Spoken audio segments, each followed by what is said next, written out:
Hi. என்னை பத்தி ஷார்ட்டா சொல்லணும் அப்டின்னா, நான் ஒரு ஒரு மென்டலி ஒரு விஷயத்துல நான் வந்து சிக்கியிருந்தேன்னு சொல்லலாம். என் பாய் ஃப்ரெண்ட் பத்தி, அவனோட எக்ஸ் பத்தியான கதைகள் வந்து ஆக்சுவலி நாங்க ஒரு ஃப்ரெண்டா இருந்துட்டு கேர்ள் ஃப்ரெண்ட் ஆனனால, ஒரு நெறைய விஷயங்கள் முன்னாடி எனக்கு நார்மலா தெரிஞ்ச விஷயங்கள், பின்னாடி எனக்கு ரொம்ப மென்டல் ட்ராமா குடுத்தது. அது வந்து என்னால அவன்கிட்ட கூட எக்ஸ்பிரஸ் பண்ண முடியல. எக்ஸ்பிரஸ் பண்ண டைம் பிரச்சனைகள் வந்துச்சு. ஸோ கிட்டத்தட்ட ஒரு 2 இயர்ஸா நான் ஒரு லூப்லயே தான் இருந்தேன்.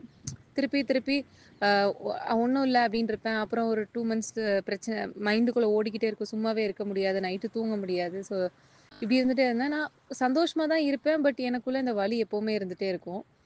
ஸோ நான் 2 இயர்ஸ்க்கு அப்புறம் வந்து இத விட்டு நான் எப்டியாவது லைஃப் லாங்கா வெளிய வரணும்னு சொல்லிட்டு நான் வந்தேன். அண்ட் அப்போ நான் வந்து Instagramல பார்த்தது தான் மேனகா மேம். இவங்க கிட்ட வந்து நான் ஒரு நாள் தான் பேசினேன். அந்த ஒரு நாள் பேசும்போது என்னைய அப்படியே புரிஞ்சுக்கிட்ட விதம் எனக்கு ரொம்ப ரொம்ப பிடிச்சிருந்தது.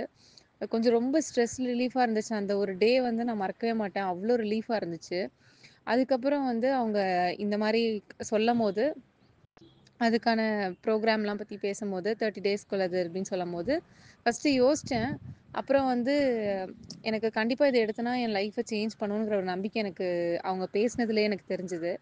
அப்புறம் நான் வந்து தைரியமா எடுத்தேன். எடுக்கும்போது ஃபர்ஸ்ட் வீக்லயே எனக்கு நல்ல ரிசல்ட்ஸ் தெரிஞ்சது. ஃபர்ஸ்ட் வீக்லயே நான் வந்து அ ஒரு நெகட்டிவிட்டியவே சுத்தி பார்த்துட்டுருக்கேன் அப்படிங்கிற விஷயம் எனக்கு புரிஞ்சுது. என்னோட சுத்தி இருக்கிற நெறைய விஷயங்கள நான் பார்க்க மாட்டேங்கிறேன் அப்படின்றது எனக்கு புரிஞ்சுது ஃபர்ஸ்ட் வீக்கு. அண்ட் அதுக்கப்புறம் வந்து செகண்ட் வீக் வரம்போது, நான் வந்து ஒழுங்கா வந்து பண்ண முடியல ஃபர்ஸ்ட் ஆக்சுவலி.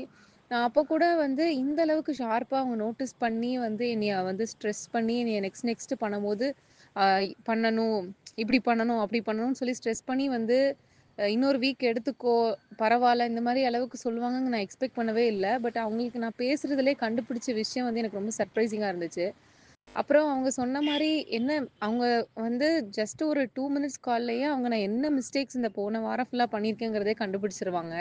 அது வந்து ரொம்ப சர்ப்ரைசிங்கா இருந்துச்சு எனக்கு. அண்ட் 2 வீக்ஸோட எண்டுல எனக்கு அவ்ளோ பெரிய ரிசல்ட்ஸ் தெரிஞ்சது. இப்போலாம் வந்து நாங்கலாம் ஃப்ரெண்ட்ஸ் கேங்குள்ள பேசம்போது, டாபிக்ஸ் வந்து என் ஃப்ரெண்ட் என்னோட லவரோட எக்ஸ் பத்தி வரம்போது, எனக்கு அது ஒண்ணுமே பாதர் பண்றதில்ல. சொல்லப்போனா அவங்களுக்கு தான் அது பாதர் பண்ணுதா என்னன்னு எனக்கு தெரியல.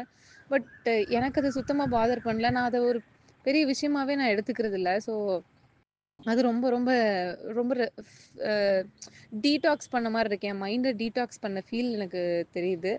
அண்ட் இன்னும் வந்து ஃபர்தரா நான் வந்து இப்போ 2 வீக்ஸ்க்கு நான் பண்ணிட்டுருக்கேன். So next last 2 வீக்ஸுக்கு. ஸோ இதுவும் வந்து என்னைய இப்ப முன்னாடி இருந்தத விட என்னைய இன்னும் நல்லா கொண்டு போகுங்கிற ஒரு நம்பிக்கை எனக்கு இருக்கு.